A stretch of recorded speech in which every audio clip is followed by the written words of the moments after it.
Welcome students to another exciting session on polity. Today, we are going to dive into the fascinating world of Parliament and understand it using school as our analogy. One Parliament, the school of democracy. Just like a school is where students learn and discuss, Parliament is where our elected representatives gather to discuss, debate, and make decisions for our country. Two presiding officers, the teachers of Parliament. In Parliament, each house has a presiding officer. The speaker in the Lok Sabha and the chairman in the Rajya Sabha are like the teachers in our school.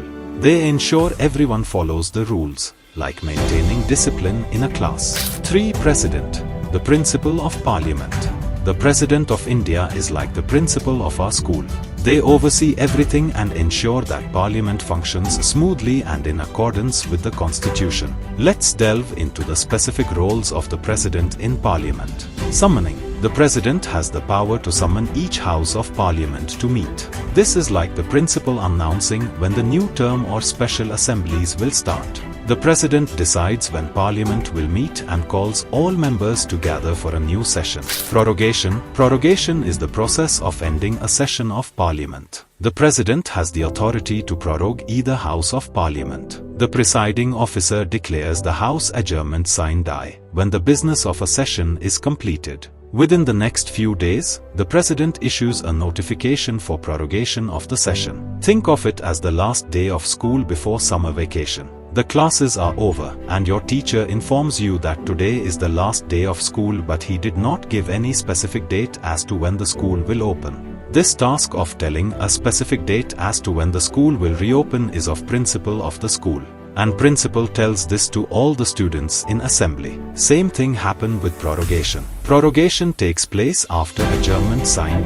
That's why the power of prorogation takes place with President of India. Dissolution. It refers to the end of the life of the Lok Sabha, either after its 5-year term or when early elections are called. The President dissolves the Lok Sabha based on the advice of the Prime Minister. The President can dissolve the Lok Sabha, leading to new elections and the formation of a new Lok Sabha. Joint sitting. A joint sitting is a meeting of both houses of Parliament called to resolve a deadlock on a bill. The President can call for a joint sitting to address important issues. The President summons both houses to come together and resolve any conflicts regarding legislation. Giving assent to bills. For a bill to become law, it must receive the President's approval. This process is called giving assent. The President reviews and approves bills passed by both houses of Parliament. Once the President gives assent, the bill becomes a law. Addressing Parliament. The President addresses both houses of Parliament at the start of the first session after each general election and the first session of each year. This speech outlines the government's policies and plans. The President delivers an address that highlights the government's agenda and priorities for the upcoming year. 4 key terms explained. Adjournment.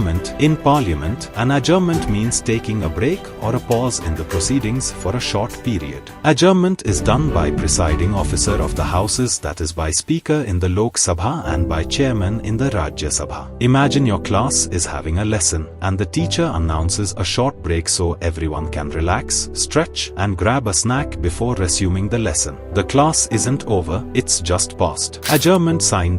This term means the house is adjourned without setting a date for the next meeting. It ends the session indefinitely until the next session is called. When the house is adjourned without naming a day for reassembly, it is called adjournment sine.